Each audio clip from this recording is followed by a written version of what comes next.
उभं राहा सर इकडं. हॅलो, हां नमस्ते शेतकरी मित्रांनो. आज 2 डिसेंबर 2025 आहे. कांदा मुळा भाजी अवघी विठाई माझी, लसूण मिरची कोथिंबिरी अवघा झाला माझा हरी म्हणणारे सावतामाळे. सगळ्या संतांनी नामात देव सांगितला आहे, ह्या संतांनी कामात देव सांगितला आहे. आणि त्यांच्याच ह्या पावनभूमीमध्ये आरण तीर्थक्षेत्रामध्ये ही आपली आंब्याची बाग आहे. 11,000 झाडाची आंब्याची बाग आहे आणि बाकीची 10,000 झाडं आहेत. आणि ह्या 11,000 झाडामध्ये 18 व्हरायटी आहेत, ज्याच्यामध्ये 2 व्हरायटी आपण डेव्हलप केलेत, विकसित केलेत. त्याचे आपल्याला पेटंट मिळालेत. एका आंब्याचं वजन 3 किलो आहे. त्या आंब्याला आपण शरद आंबा असं नाव ठेवलेलं आहे. दुसरा आंबा 2 किलोचा आहे, त्याचं नाव आपण सावता आंबा ठेवलेलं आहे. आज आपली बाग बघायला गेले 2-2.5 तास आपल्या बागेत बारामती कृषी विज्ञान केंद्राचे जे ज्याला म्हणतो फलोत्पादन विभागामध्ये ऑर्गॅनिक प्लस होमिओपॅथीमध्ये काम करणारे प्राध्यापक विश्वजित वाबळे आणि त्यांचे सहकारी आलेत. सर, आपण 2 तास आपण आपल्या बागेत फिरतोय. आपण काय सांगाल आमच्या शेतकरी मित्रांना? आता जर बघितलं तर थंडीचा कडाका थोडासा वाढणार आहे. हो. आणि ह्या पावसाच्या कंडिशन्समुळे किंवा पावसाच्या प्रमाणामुळं आपल्याला सगळीकडे दिसेल की जास्त प्रमाणावरती पानं बाहेर पडली मोहराच्या ऐवजी. पण आपण जर काकांच्या बागेत बघितलं तर तुम्हाला आता हे मी एकदम बाहेरच्या बाजूला आहे तळ्याच्या, त्यांनी बघितलं असेल तळ काकाचं त्यांना, तर हा जो मोहर आहे हा मोहर निघायला चालू झालेला आहे. यावेळेस 100% मोहर हा पानामधून निघेल अशी दाट शक्यता आहे. म्हणजे ज्या बागा कमी निचऱ्याच्या असतील त्यांना तर 100% पानातून मोहर निघण्याची शक्यता आहे. तर इथं जर बघितलं तुम्हाला तर इथं जरा थोडंसं प्रकर्षानं जाणवेल की ही पानं आहेत आणि त्याच्यामध्ये हा मोहर निघायला चालू होईल. यावेळेस आपल्याला मोहराचं प्रमाण राहणार नाही असं काही नाहीये, मोहराचं प्रमाण राहील आपल्याकडे. पण अजूनही शेतकऱ्यांना पाणी देऊ नये हे माझं मत आहे. अगदी बरोबर. जोपर्यंत 30% वरती मोहर निघत नाही तोपर्यंत थोडं पाण्याचं प्रमाण कमी किंवा नाही दिलं तरी चालेल. अगदी बरोबर. नंतर आपण 1 तासाभराचं पाणी द्यायला चालू करूया. आणि मग जसं जसं 30, 40, 50% मोहर होईल त्यानंतर मग पाण्याचं प्रमाण आपण वाढवलेलं सगळ्यात सोयीस्कर राहील. सगळ्यात महत्वाचं असं आहे की काही झाडांना मोहर येणार आहेत, काही झाडांना मोहर येणार नाही आहेत. मग त्याचा स्प्रे मारायला पाहिजे का नाही मारायला पाहिजे का? तर आपल्याला 100% मोहर ज्या ज्या झाडांना आलेला आहे त्यांना फंगसचं औषध देणं बंधनकारक आहे. कारण थोडासा मोहर असल्यामुळे ज्या किडी असतील किंवा जो फंगस असेल तो त्या झाडावरती जास्त प्रमाणावरती अटॅक करणार. तर मग तो अटॅक आपल्याला घालवावा लागेल की नाही तर मग तो आलेला जो मोहर आहे तोही आपला इफेक्टेड होईल. कारण जिथं जिथं ठराविक ठिकाणी आपण बघतो तिथं बघा काळा पण मोहर पडतो. मोहर काळा पडतो म्हणजे काय, तर फंगस क्रिएट होतो. तो फंगस साठी आपण एक छोटासा पंप तयार करा. जेवढ्यांना आला तेवढ्याच झाडांना आपल्याला या वेळेचं नियोजन मात्र त्या पद्धतीने आपल्याला करावं लागेल असं दिसतंय. बरोबर. बाग काकांचा ऍज युज्युअल आहे, सुंदर बाग दरवेळेस असतो. यावेळेस ही सुंदर बाग आहे. जवळजवळ 80% ठिकाणच्या डेऱ्या फुगलेल्या आहेत. पूर्ण 1.5 तासात आम्ही बघत होतो. आणि सगळ्या झाडांना म्हणजे अगदी सावता आंबापासून ते पार केशर रेग्युलर आपल्यापर्यंत सगळ्याच झाडांना यावेळेस मोहरचं प्रमाण दिसतंय. म्हणजे डेरी तर चांगली फुगलेली आहे. आता आपल्याला पुढच्या आठवड्यापर्यंत हे लक्षात येईल की किती प्रमाणात मोहर आपला कव्हर होतोय आणि त्यातून आपण पुढे कसं जाऊ शकतो. सर, आपला एक नवीन जो शेतकरी असेल तो आपल्या शेतीपासून बाजूला चालला आहे. महाराष्ट्रामध्ये खूप ठिकाणी आत्महत्या होत आहेत. त्याच्याबद्दल आपण काय सांगाल शेतकऱ्यांना?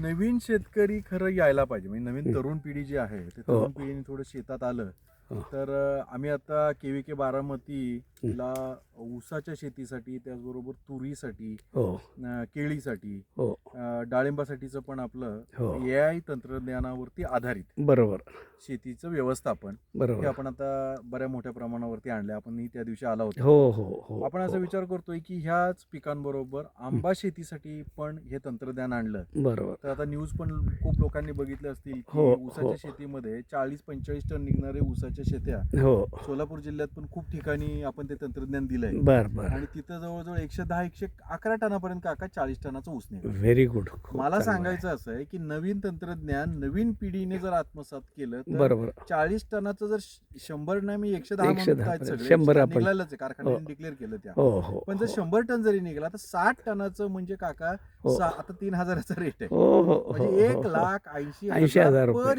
एकरी वाढणार आहे. वाढतायत. हो मग 1,80,000 पर एकरी वाढलं 4 एकर हो. शेती असेल तर 18 चोक 32 हो 3,20,000. 3.5 लाख रुपये तुम्हाला एक्स्ट्रा मिळतील. ते हो. एक्स्ट्रा आहे ते पॅकेज आहे ना पॅकेज नक्कीच नेट नक्कीच. प्रॉफिट आहे.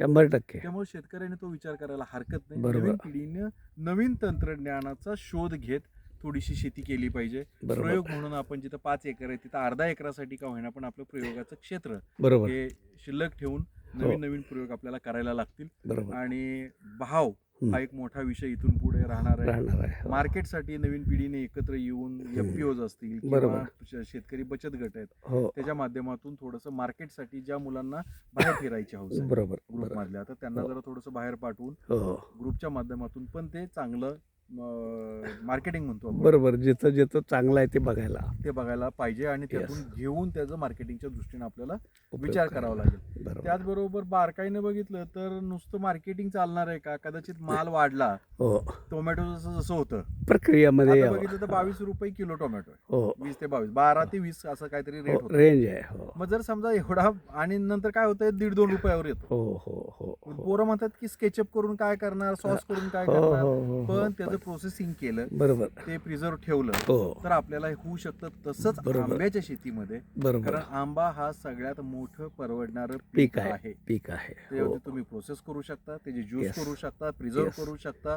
येस सगळ्या जगामध्ये भारताचा आंबा हा सगळ्यात सुंदर आंबा केशर असेल आपला बरोबर. हापूस असेल. हो हो आता काकांनी जे नवीन 2 व्हरायटी variety, डेव्हलप केल्या हो. त्याच्यामध्ये 3.5-4 किलोचा आंबा आपला हो हो तयार होतो. हो ना. तर त्याची जर समजा आपण लागवड आणि आपल्याला ते हो. उत्पन्न वाढवता आलं तर जास्त काही नाही पण 15-20 लाख रुपये मिनिमम निघायला आरामात पाहिजेत एकरी. आरामात आरामात. असं माझं वैयक्तिक मत आहे. अगदी बरोबर. तर त्या दृष्टीने खरं शेतकऱ्याने थोडासा किंवा नवीन पिढीने थोडासा विचार करायला हो. पाहिजे. सर आमच्या शेतकऱ्यांना AI तंत्रज्ञानाचं थोडंसं माहिती आहे अगदी 2-3 AI मिनिटात. तंत्रज्ञान हे आर्टिफिशियल इंटेलिजन्सी म्हणतो आपण. बरोबर. आर्टिफिशियल इंटेलिजन्सी म्हणजे काय की वातावरणातले बदल हे हो. कसे कसे होणार आहेत बरोबर. त्या वातावरणाच्या बदलाचा इफेक्ट आपल्या पिकावर कसा होणार आहे हो ह्या पिकाचा बदल जो जो होतोय किंवा हो. पिकावरती किडी येणार आहेत हो. रोग येणार आहेत हो हो किंवा त्याचबरोबर पाणी किती लागणार आहे हो हे जर अचूक जे मार्गदर्शन आहे बरोबर. ते करतं. बर बर आता ते करतं म्हणजे काय करतं त्याचा एक अल्गोरिदम नावाचा एक विषय असतो. बर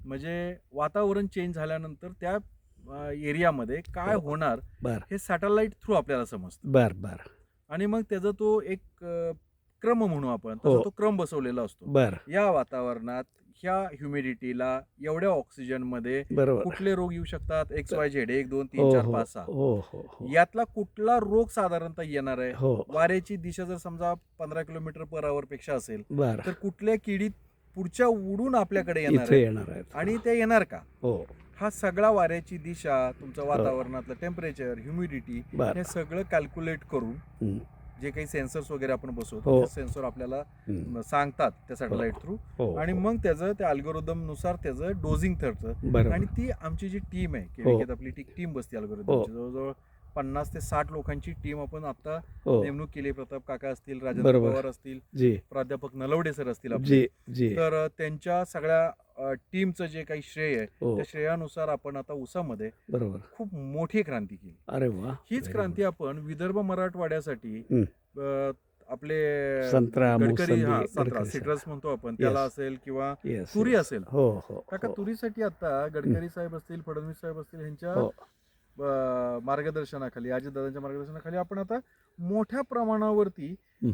कोरडवाहू शेतीचं पण AI करता येऊ शकतं का अरे वा. आणि जर त्याचं करता येऊ शकत असेल तर त्याचे प्रयोग आता आपल्याकडे चालू आहेत. Very good. खूप तर आता चांगलं आपलं 15 ते 19 आपलं कृषीचं एक्झिबिशन आहे. बर बर त्या बर. एक्झिबिशन मध्ये सगळ्या शेतकऱ्यांना बर हे सगळं बघायला मिळेल की तुरीवरती पण आपण कसं का पद्धतीने काम करतोय हो AIचं. हो आणि जर AIचं काम तुमच्या मदतीने पण आपण आंब्यामध्ये आता बरोबर. करायचा विचार करतोय हो हो तर हो, जर हो. आपल्याला हे सेट झालं बरोबर. तर मित्रांनो माझं अगदी कळकळीचं मत आहे. हो. म्हणजे कृषिकला तर याच सगळेजण हो, म्हणतात, हो. ते 19 जानेवारीला कृषिक आहे आपलं. बरोबर आहे. त्याच पद्धतीनं जर आपण या सक्सेसफुली जर समजा राबवलं, बरोबर. त्याचे जे मेसेज येतात, मेसेज आपण शेतकऱ्यांना रोज टाकतो. हो हो हो मेसेज नुसार जर आपण औषधं देऊ शकलो, बरोबर. पाण्याचं प्रमाण देऊ शकलो, हो तर आपण कमीत कमी म्हणजे आता तर आमचं मत आहे की 50% फायदा त्याच्यामध्ये होतो. अधिक व्हायला पाहिजे.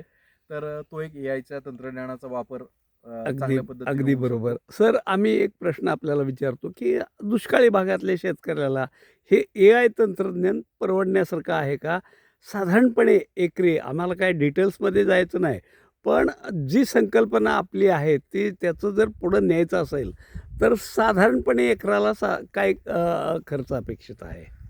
एआय तंत्रज्ञान आता आपण म्हणजे आपण जे आता करतोय ते हो. गव्हर्नमेंट ऑफ महाराष्ट्र, हो त्याचबरोबर वसंतदादा शुगर इंस्टिट्यूट VSI हो, म्हणून आपलं जे आहे ते हो. शुगरसाठी म्हणून आहे. हो तर त्यांच्या मदतीनं असं हो. सगळ्यांची मदत घेऊन जर केलं बरोबर. तर मला वाटतं 10,000 ते 12,000 रुपये फक्त खर्च होतो. एकरी. आणि हा एकरी. आणि साधारणतः जर 10 शेतकरी असतील हो. शेजारी किंवा थोडे आसपास हो. अर्धा किलोमीटरच्या एरियात, हो तर एकच डिव्हाइस बसून सेन्सर्स बसून बर त्याचं जर आपण मूल्यमापन केलं बर तर आणि जर समजा सिट्रस ऑर्गनायझेशन जसं आहे, हो. VSI जसं आहे, तर सिट्रसचं पण आहे बर किंवा बाकीच्या ह्याच्यातलं फळबागेचं आहे. हो तर त्यांनी थोडे थोडे पैसे सगळ्यांनी जर घातले बर तर मला वाटतंय की 6,000 पर्यंत खर्च व्हायला काही हरकत नाही.